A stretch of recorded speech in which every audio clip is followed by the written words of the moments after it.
Bismillahirrahmanirrahim. Assalamualaikum warahmatullahi wabarakatuh. Alhamdulillahirabbil alamin. Wassalatu wassalamu ala asrofil anbiya wal mursalin wa ala alihi wa sahbihi ajmain, amma ba'du.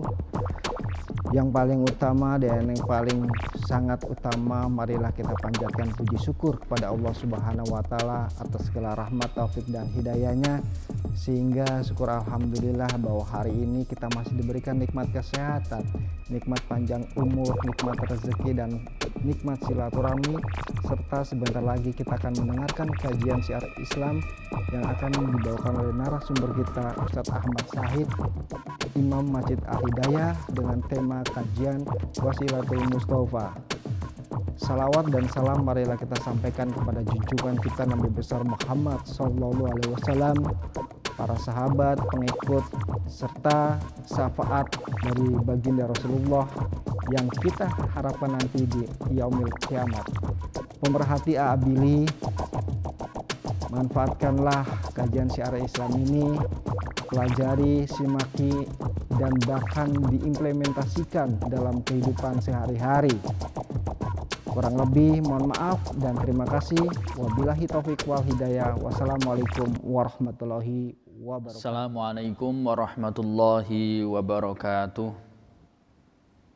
Alhamdulillah, wassalatu wassalamu ala rasulillah wa ala alihi wa ashabihi wa mawala, la hawla wa la quwata illa billah.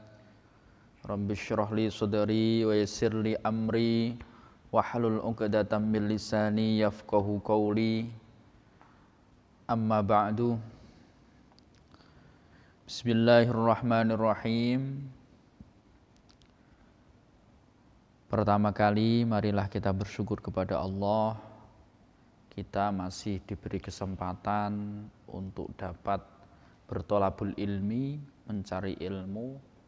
Mudah-mudahan kita senantiasa diberi kesempatan oleh Allah untuk senantiasa bertolabul ilmi seperti ini, bisa istiqomah dan bisa mengamalkan apa yang kita peroleh dari kajian pada kesempatan malam hari ini. Salawat dan salam semoga tercurah limpahkan kepada baginda Rasulullah Muhammad sallallahu alaihi wasallam, yang mana beliau adalah panutan kita, beliau adalah suri tauladan kita. Barang siapa yang mengikuti Rasulullah pasti akan mendapatkan cintanya Allah dan maghfirahnya Allah, ampunannya Allah. Mudah-mudahan kita dapat atau dimudahkan oleh Allah untuk dapat mengikuti sunnah-sunnah Rasulullah Sallallahu Alaihi Wasallam. Oleh karena itu, pada kesempatan malam hari ini kita meneruskan kajian yang sebelumnya, yaitu kajian kitab Wasiatul Mustafa, wasiat baginda Rasulullah Sallallahu Alaihi Wasallam kepada Sayyidina Ali karramallahu wajhah, menantu Rasulullah Sallallahu Alaihi Wasallam. Baik, para santri, para pendengar yang budiman, langsung saja kita mulai kajian kitab Wasiatul Mustafa. Qala al-musannifu rahimahullahu ta'ala wa nafa'ana bihi wa bi ulumihi wa bi asrarihi fid dharain, amin ya rabbal alamin. Bismillahirrahmanirrahim. Ya Ali, he Ali, masafaro ora lelungan sapa ahadun wong suwiji, talibal harami hale wong kang golek perkara haram utawa barang haram utawa rezeki haram, goleke masyan hale wong kang mlaku sikil, illa kana kejaba ana sapa asyaitonu setan, qorinahu iku dadi kancane ahad. Wala rakiban lan ora hale wong kang numpak tunggangan, illa kana kejaba ana sapa setan, radifahu iku dadi wong kang bonceng ing ahad. Wala jama'a lan ora ngumpulake sapa ahadun wong suwiji malan ing bondo haraman kang haram illa akala kejaba mangan sapa setan hu ing bondo haram mau sapa asyaitonu syaitan. Wala nasiyalan ora lali sapa ahadun wong suwiji dan tidaklah lupa seseorang ismallahi ing nyebut asmane Allah ta'ala halimahulur Allah, lupa atau lali nyebut asmane Gusti Allah oleh nyebute iku mang lupane indal jima'i ing dalem nalikane jima' illa syarakahu angin wus nyekutoni sapa asyaitonu syaitan fi waladihi ing dalem anake ahad. Wa zalika utai mengkono-mengkono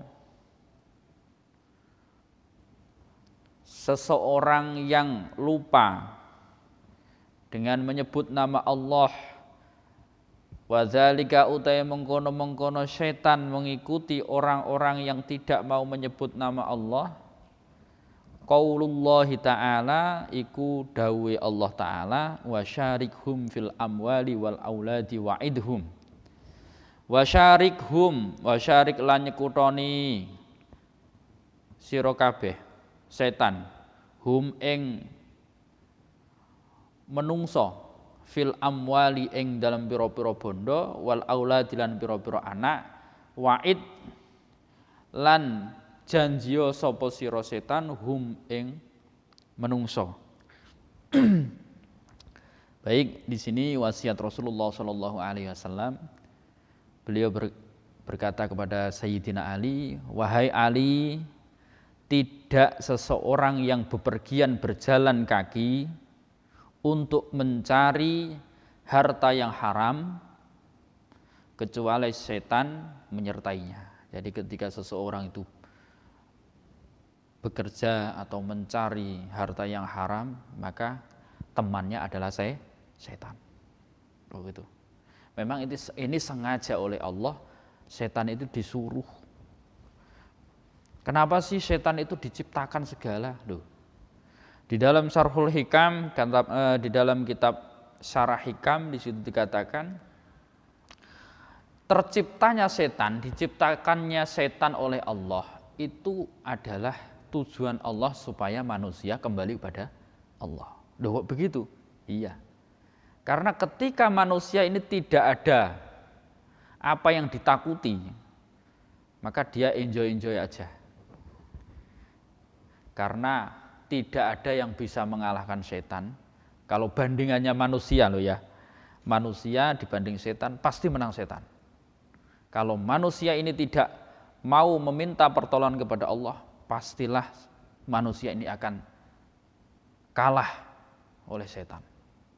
Oleh karena itu, setan diciptakan oleh Allah ini dalam Syarhul Hikam dikatakan ini adalah nikmat yang azimah, nikmat yang agung. Justru malah nikmat yang agung, malah aneh kan? Tapi ya benar juga, nikmat yang agung. Karena apa? Karena kalau bahasa Jawa meden-medeni atau menakut-nakuti yang beneran setan diciptakan ini supaya manusia ini takut dari setan menuju kepada Allah. Ini kalau nggak ngaji nggak bisa. Kalau nggak ngaji nggak bisa. Makanya kita harus ngaji. Thalabul ilmi fardhatun ala kulli muslimin wa muslimatin. Ngaji adalah wajib. Dekat dengan para ulama, dekat para orang-orang alim, itu adalah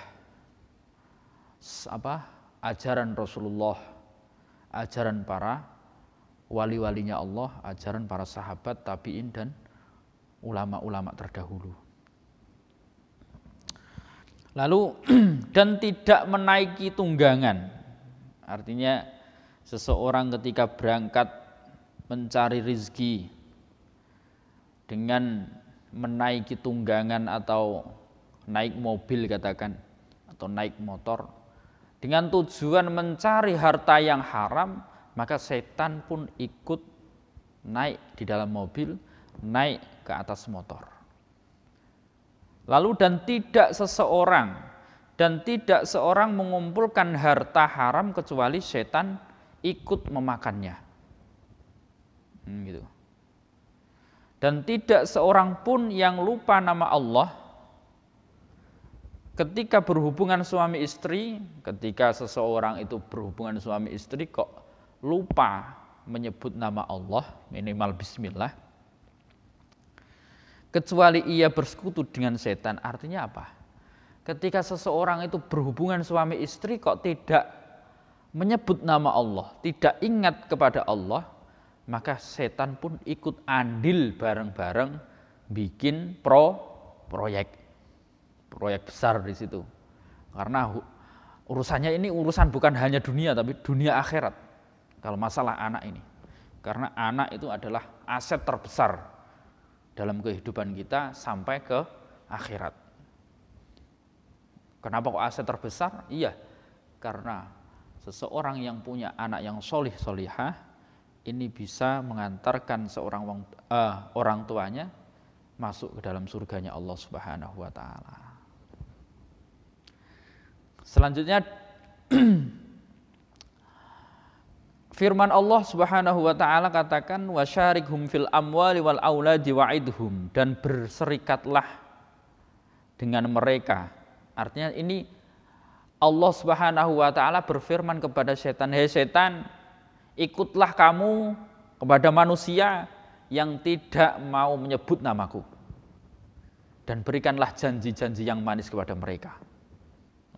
Kan sengaja Allah utus itu setan untuk selalu menggoda, selalu mendampingi orang-orang yang lupa dengan Allah Subhanahu wa taala. Makanya marilah kita sering-sering mengingat Allah, bahkan setiap hembusan nafas kita. Kalau guru-guru kita mengatakan setiap nafas kamu harus mengingat Allah kalau bisa. Kalau nggak bisa gimana? Belajar, tetap belajar, terus belajar. Lalu Kanjeng Rasul sallallahu alaihi wasallam pun berkata, "Ya Ali, wahai Ali, layak balu.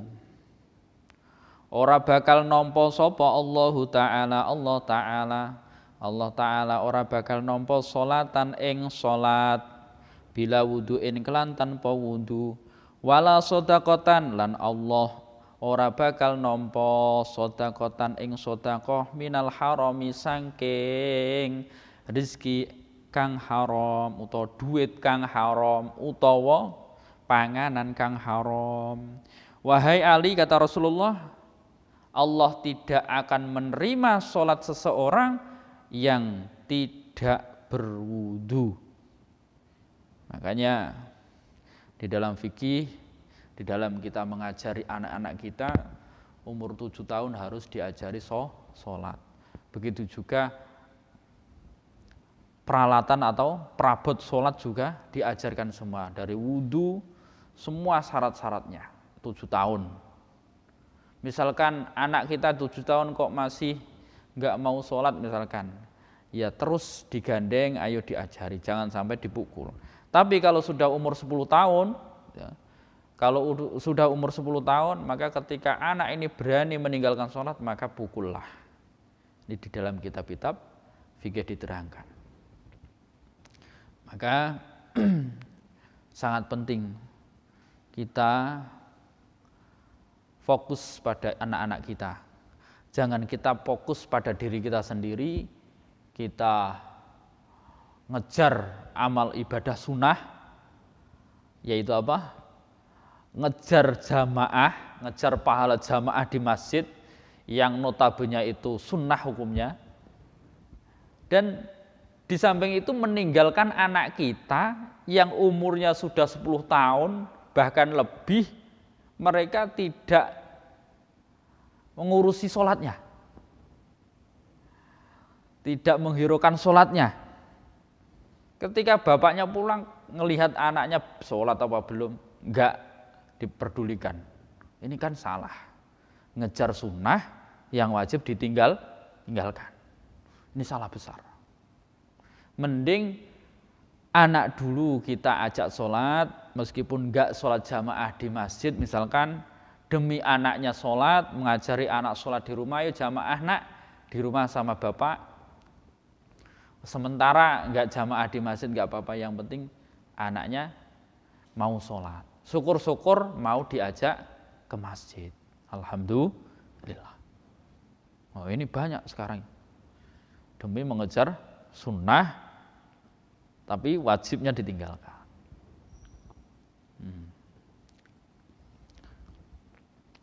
Lalu Rasulullah katakan sedekah itu tidak akan diterima oleh Allah, yang mana sedekah itu dihasilkan dari sedekah harta yang haram, tidak akan diterima. Kata guru saya, sedekah dengan harta haram itu seperti memberi makanan orang dengan api atau bara api. Kelihatannya makanan, tapi secara hakikatnya itu api, karena dihasilkan dari harta yang haram. Ya Ali, hei Ali, la yazalu ora gingsir-gingsir, maknanya terus menerus. Sopo al mu'minuna, sopo al mu'minu, wong kang mukmin, terus fi ziyadatin ing dalam tambah fi dinihi ing dalam urusan agamane mukmin. Terus seseorang ini akan bisa meningkat agamanya, meningkat keilmuan agamanya. Ngaji gampang masuk, belajar agama gampang faham. Orang-orang seperti ini gampang faham, kata Rasulullah, malam yakul al haroma, malam yakul selama ing dalam semangsane ora mangan sapa mukmin al harama ing panganan haram. Jadi seseorang itu kalau ngaji itu mudah untuk memahami kajiannya, mudah untuk mengamalkan ilmu yang ia dapatkan selama orang ini tidak makan makanan haram. Maka hindari makanan-makanan haram. Waman utai sabane wong faroko iku lamun misai sapa man al ulama ing ulama, mata mongko mati apa qalbuhu atine man. Barang siapa yang tidak mau kumpul dengan para ulama, para orang-orang soleh, para orang-orang alim, maka mati hatinya. Nauzubillahi min dzalik. Jangan sampai kita seperti orang-orang seperti ini. Dekati ulama, dekati orang-orang soleh, karena kita mendekat saja itu adalah apa? Kita dapat cipratan atau cucuran keberkahan ilmunya, keberkahan kesolehannya. Karena biasanya orang soleh atau ulama itu setiap berbicara adalah kata-kata yang baik, kata-kata yang ada sumbernya, gitu. Mengikuti referensi kitab dan hadis Rasulullah Sallallahu Alaihi Wasallam. Ini yang soleh. Wa amyalan wuto sopeman anto atillahi ta'ala sangke ngabekti maring Allah Ta'ala. Dan ketika orang itu tidak mau mendekat sama ulama, tidak mau ikut ngaji, maka apa kata Rasulullah? Amya an ta'atillah. Dia buta dengan ketaatan kepada Allah. Orang mudeng, orang faham, enggak faham dia apa itu taat kepada Allah. Apa sih kewajibannya orang hidup di dunia ini?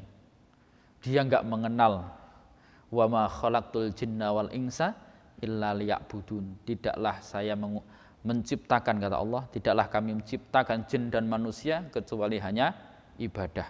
Orang-orang yang mati hatinya, orang-orang yang mati hatinya tidak mau mendekat para ulama, tidak faham dengan ayat ini. Malah senangnya menonton atau melihat gaya hidup orang-orang non-muslim. Ini bahaya. Kita meniru gaya hidup orang non-muslim, misalkan cara berpakaian saja, itu bisa awal mula kita terjerumus ke dalam dosa. cara potongnya, kan banyak sekarang anak-anak yang ikuti gaya hidup orang non muslim. Na'udzubillahi min dzalik. Semoga kita dijauhkan dari semua itu, dan juga anak-anak kita mudah-mudahan menjadi anak yang solih, solihah. Amin ya rabbal alamin.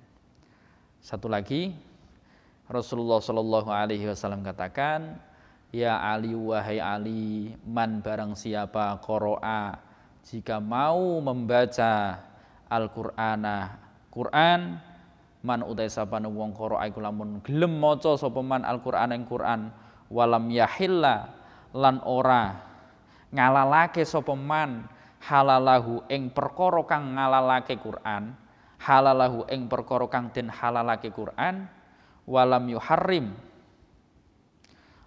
lan ngaramake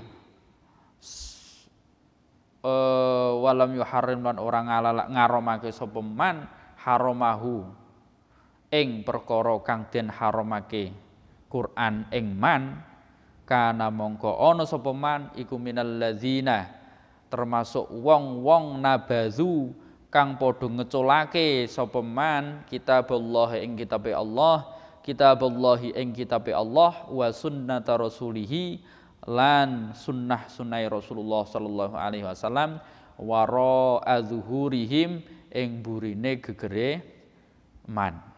Wahai Ali, siapa yang membaca Al-Qur'an, Al-Qur'an dan tidak menghalalkan apa yang dihalalkan Quran. Artinya apa? Artinya hal-hal yang dihalalkan Quran dia tinggalkan. Quran nyuruh sholat, dia tidak sholat. Quran nyuruh zakat, dia enggak zakat. Quran nyuruh sedekah, dia tidak sedekah. Quran menyuruh berbuat kebaikan, dia malah sebaliknya. Ini kan selenco. Kalau bahasa Jawa selenco. Dan tidak mengharamkan apa yang diharamkan. Sesuatu yang diharamkan Quran malah ia kerjakan, kan aneh ini. Maka ia termasuk orang yang meninggalkan kitabnya Allah dan sunnah-sunnah Rasulullah Shallallahu Alaihi Wasallam ditaruh di belakang punggung mereka. Artinya janganlah kita menjadi orang yang baca Quran tapi masih mau melaksanakan yang haram-haram. Mungkin kita belum bisa menghindari semua yang diharamkan oleh Allah, tapi tidak ada salahnya, bahkan wajib kita belajar sedikit demi sedikit untuk lebih baik. Hari ini harus lebih baik daripada hari kemarin, dan besok pun harus lebih baik daripada hari sekarang. Dan mudah-mudahan kita senantiasa mendapatkan maunah pertolongan dari Allah Subhanahu wa taala. Selama kita masih mau ngaji, selama kita masih mau mendekat dengan para ulama, salafun sholihun, insyaallah kita akan selamat dari fitnah dunia, dari fitnah akhir zaman yang sekarang ini. Mudah-mudahan bermanfaat. Demikian yang bisa kami sampaikan. Mudah-mudahan kita dimudahkan oleh Allah untuk dapat melaksanakan ketaatan kepada Allah, untuk bisa mengikuti kajian-kajian Islami yang disampaikan oleh para kiai, para ulama, para soleh, orang-orang soleh, para orang-orang alim. Demikian yang bisa kami sampaikan. Kurang lebihnya mohon maaf. Assalamualaikum warahmatullahi wabarakatuh.